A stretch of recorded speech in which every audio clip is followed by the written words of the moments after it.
and welcome to the Butterfly Conversations today. And the first thing to say to you is Happy New Year. Wow. Yes, dear people of the Butterfly Conversations, it's 2025, and I'm so grateful that we're in the new year together. Again, Happy New Year. I want to say a very big thank you to you for sticking with me through 2024. Through all the uncertainty and even trying to understand myself, I enjoyed beautiful support from you. And honestly, I don't take it for granted. Thank you for sticking with me. The numbers may look small, but little by little, we are building a beautiful community. And I can't wait to see what it's going to look like in another 1 year from now. Again, I'm very, very grateful. Thank you. So, how did the whole festivities and celebration go for you? For me, I had a very quiet and sleepy celebration, and I also wined and dined. And I actually mean it literally, but it was very peaceful. I spent both the Christmas and the New Year alone because I didn't have so much of a break. So it didn't make sense for me to travel to join my parents and my siblings, to celebrate the festivities. So how was it for you? I would like to know. So please share it with me in the comment section. Now let's get serious. Have you thought of how you want 2025 to look and be for you? Are you writing the vision already? So don't jump the gun. Let's rewind a little. Have you reviewed 2024? Even if you've written a vision for 2025, it's still important to review the passing year. You're probably wondering, what do we review? Have you reviewed the areas where you won? Have you reviewed the areas where you failed? Have you reviewed what you did well and what you didn't? Have you reviewed the things that maybe you look back on and you feel, oh, I shouldn't have done this, or I should have done it this way? Those are the things to look out for when we talk about reviewing the past year. This is something that I'm very keen on as an individual. I've always talked about even reviewing every day that we live. We can't just go about every day expecting a miracle when you don't know what you're doing right and what you're doing wrong. These are the things to look out for when you want to make changes in different areas of your life. What I'm going to be doing on the conversation today is reviewing my 2024 with you, with the hope that you can learn one or two things and put it into action while reviewing your 2024. I'll be following a template by James Clear in his 321 newsletter by reviewing 3 lessons I put into action in 2024 from 2023, 2 areas I want to do better, and 1 way I want to live in 2025. So let's go on 3, 2, 1 review with Ruby today. Here are 3 lessons I put into action in 2024 from 2023. This in particular is a very big win for me because this is something I've been working on for years, like really years. I could say as much as 10 years of my life I've been working on it, and I did not see good progress until 2024. And it's a part of my life that I'm very, very proud of at the moment. You're wondering what it is, yeah? I learned to rein in my emotions in 2024. Clap for me. Yes, I did learn to rein in my emotions in 2024. I know that if I trace this part of my life back a little, I'll be able to find where it came from, but I've never done that, and maybe I'll do that in 2025. As a young adult, one of the things I realized I struggled with was my emotional response to different things happening around me. When something happens and it's not going my way, it's all over my face. It's the same thing when something happens, it's going my way, I love it, it's all over my face as well. I did not know how to respond non-emotionally to certain things. So somebody pisses me off, maybe at work, my immediate response is emotional. When I'm dealing with people around me, friends, acquaintances, I had a very emotional response to things happening around me. And first, in my friendships, it obviously did not make sense because I can't be responding emotionally to everything that happens with my friends, same as professionally. But that was the case for me. And it took a reset. Something happened, and I realized that if I went on responding emotionally to everything that was happening around me or that is happening around me, I will begin to lose the things that matter to me. And I did not want that. So I made a decision when we were coming into 2024. This was also based off a clarity conversation with someone. So I made a decision in 2024 to begin to learn how to give non emotional responses to different things that are happening around me. Instead of saying the wrong words, I learned to either not give a response. In fact, let's be practical. Take, for example, a friend does something to offend me. My first response, old Ruby, would have been to either shout the roof down based on whatever has happened or cut off the person, basically just respond emotionally. Giving an example from something that happened with a friend, my first response was to take a step back from that situation. I told myself, Ruby, keep quiet, don't respond, don't say anything, act normal, don't give passive aggression, just be normal. And that was exactly what I did. I don't know how I did it, but maybe the pep talks were just enough. But I acted, I was just very normal. And when time passed, and of course, not so long timing, maybe 2, 3 days after I thought about the situation and I was much more calmer, I went ahead to talk to the person and said, Hey, babe, I didn't like that this happened. And she goes, Oh, that was not my intention. This was and what happened. And that way, we are able to look at things from the lens of other people. I was able to reflect more on this situation and generally gave a better response to the situation. That was one area that I grew in so much from 2023 into 2024. I saw so much growth in this aspect of my life that I was so proud. And this was not even just a thing that I saw, it was something that other people noticed and they're like, Ruby, you've changed though, or Ruby, wow, you're doing amazing with this aspect of life. What are you doing about it? How are you, managing this? I learned to not continue to give emotional responses to everything that was happening around me. Now, there were times I couldn't help the emotional response. There were times where before I could think about not responding emotionally, my mouth had gone ahead of my brain. What I did in those situations was first apologize whether I was right or wrong. Oh, I'm sorry that I responded to you in this manner. I let my emotions get the best of me. That was not my intention. I apologize. However, this is this. Maybe this is how I feel. This is what I think. This is what shouldn't have happened. Basically just deal with the situation and not with the person. What was happening when I was giving an emotional response to situations was that I was dealing with the person and leaving the issue.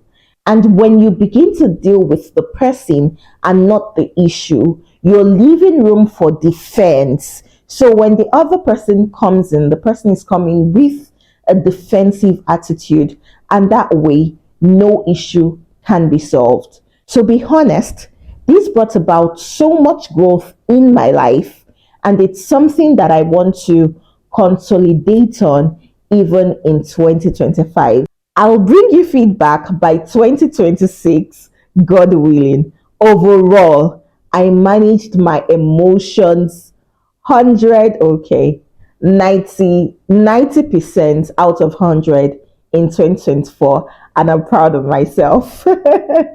My second big lesson from 2024 has to do with extending grace to other people. I talked about learning not to respond emotionally in 2024. And one of the things that also helped me in that task was learning to extend grace to other people.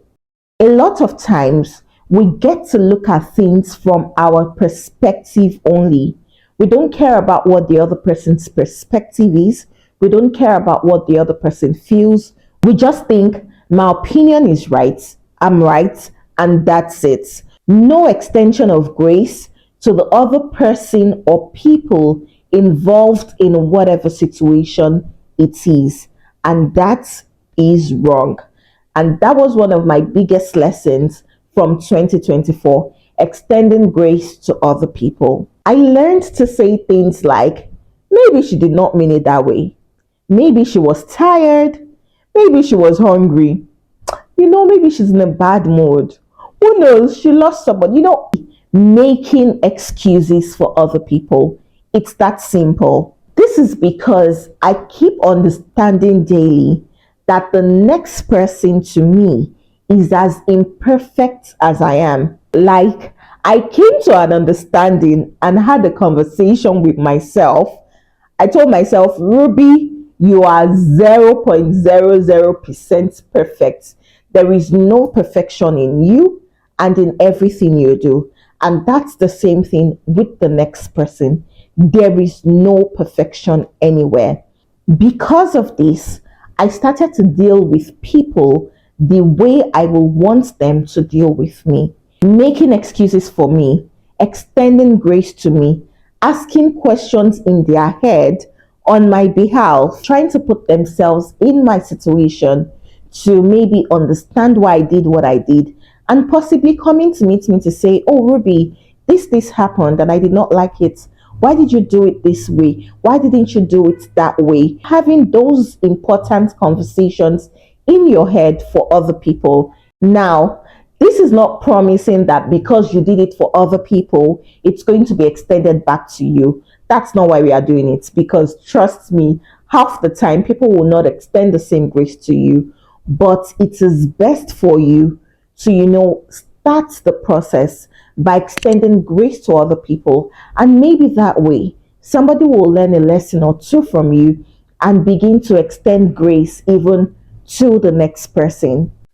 This is one of my biggest lessons from 2024, and I hope it's instructive for you as we go further into the year 2025. Number three lesson I learned from 2024 has to do with forgiving myself for my mistakes.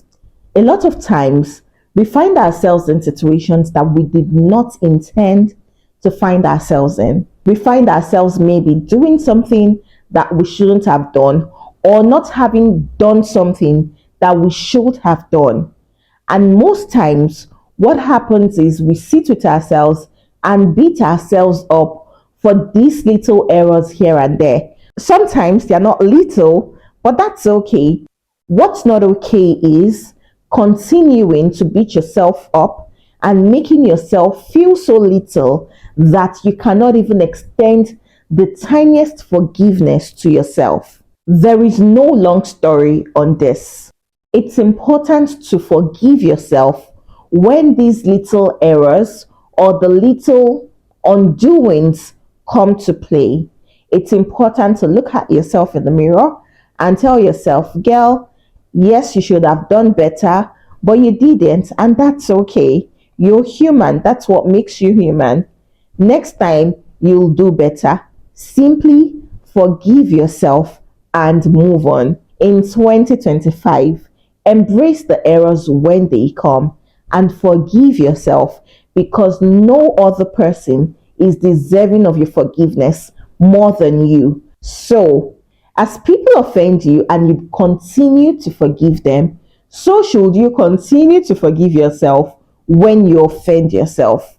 When you do not wake up as early as you should, forgive yourself. When you skip the gym for one entire month and your diet is crazy, it's okay. Forgive yourself. When it's the big things too, when you do something you don't expect or you didn't do something you expect, don't stress about it. What's done, it's done. And like we will always say, there is no use crying over spilt milk. So when it's poured, just wipe it up and move on. Simply forgive yourself, especially as we go further into 2025. This is a good time to like this video, share it with somebody you love, and of course, subscribe to my YouTube channel. Now, I'll go to the two areas I want to intentionally improve on in 2025. The first area I want to be intentional about doing better in 2025 is in my finances. 2024 was a story that shouldn't be told outside because it was horrible. I've never done that bad in a while. I was almost always broke every day, like every day. I'm practically down to my last 1K. I'm ashamed, but that's okay. I forgive myself. To be honest, I really wanted to do so much financially in 2024, but at every point in time, it always felt like there was something dragging my financial attention. By the time I'm ready to do this, something comes up and boom, there is nothing left. The increasingly worsening economy of Nigeria also made things bad, but I know that there were people who didn't function what I functioned on that did better. I basically know that there was room for me to do better when it comes to my finances, but I didn't. It was also bad that our purchasing power kept dwindling by the day. However, I cannot continue to hold on to all of these things as complaints because the way I continue to complain about the increasingly worsening economy, I see people who make so much on a monthly basis that their needs are being met and they have enough left to give away and to save as well, to invest and all of that.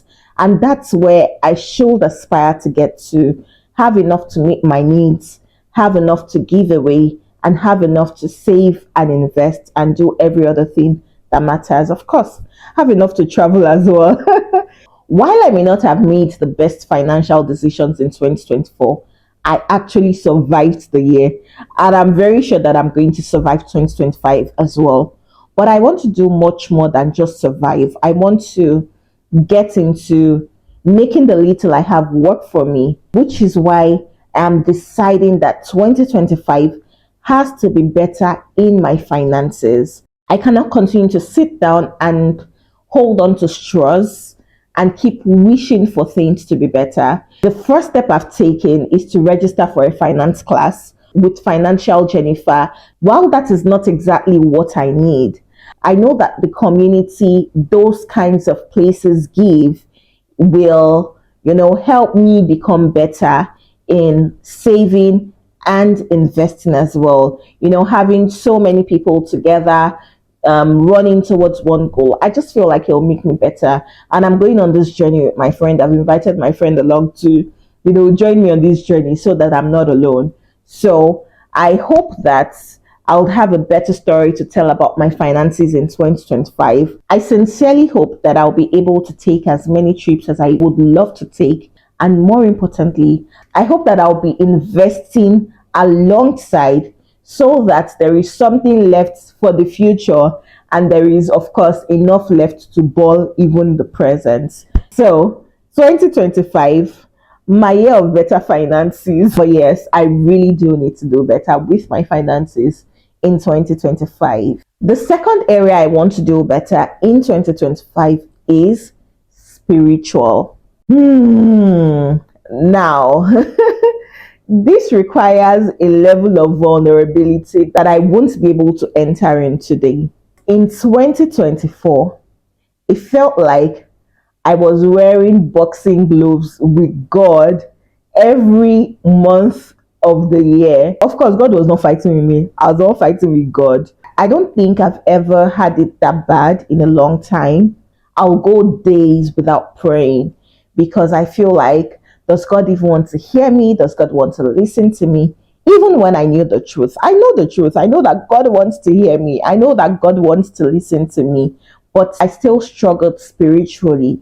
For someone who holds on to her faith so strongly, I went through 2024 asking God so many questions. Why can I do this? Why can't I do this? Why should I do this? I had a lot of questions for God. I questioned my faith one too many times. And I know some people will be very shocked to hear this.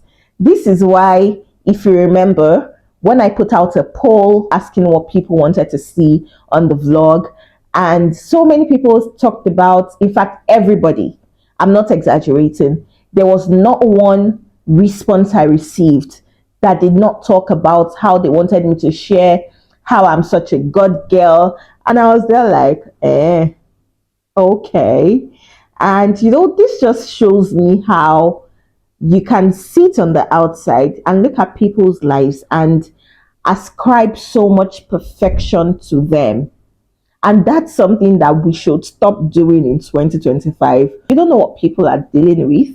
You don't know what they are going through. You don't know their struggles. If they tell you half of it, you will be shocked.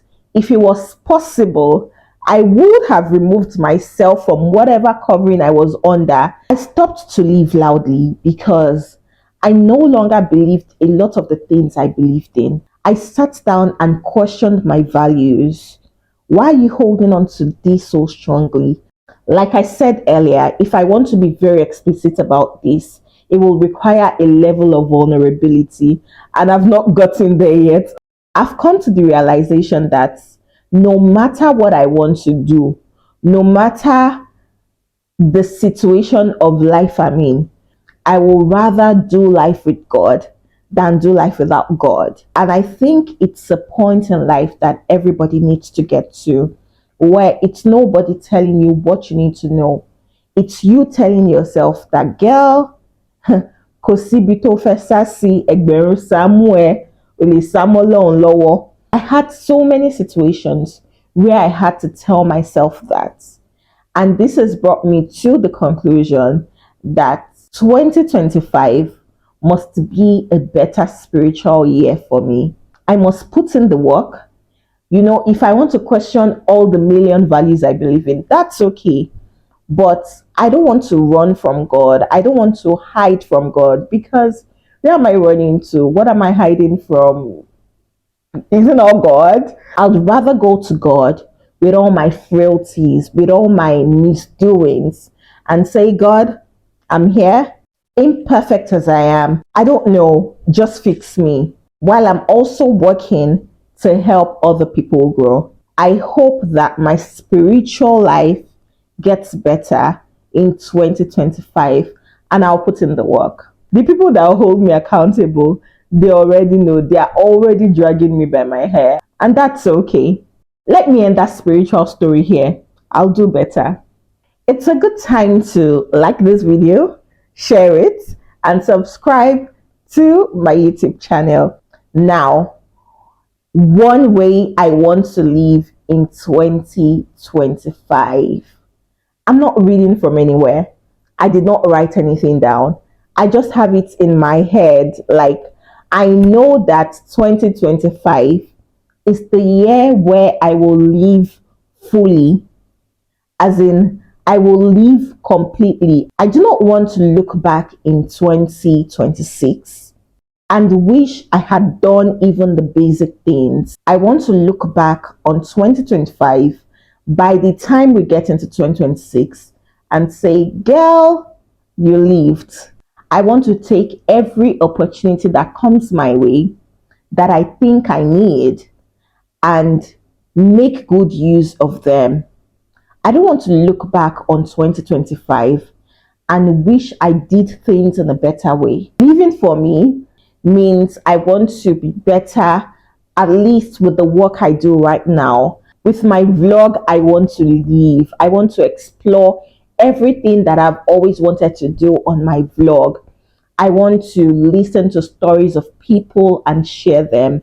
I want to travel as much as my work permits. I want to be able to pack my bags, go somewhere. For every 1 week leave I'll take, I want to make good use of it. I basically want to live in 2024. So, no long story. One way I want to live in 2024 is to live fully, live every day in a fulfilling manner. For me to wake every day and take the bull of every day by turns and just live, just enjoy. I want to live fully in 2025. I want to enjoy every opportunity that comes my way. I don't want to look back on 2025 and wish that there were certain things I did. I don't want to look back and see that I was waiting for something to happen for me before I did certain things. Basically, it's the year where I want to live. And I hope that I'm not just saying it, I hope that I actually put my words into actions and live fully in 2025. Yeah, that's the kind of breath I want to take by the end of the year. Anyway, thank you for joining me on the Butterfly Conversations today.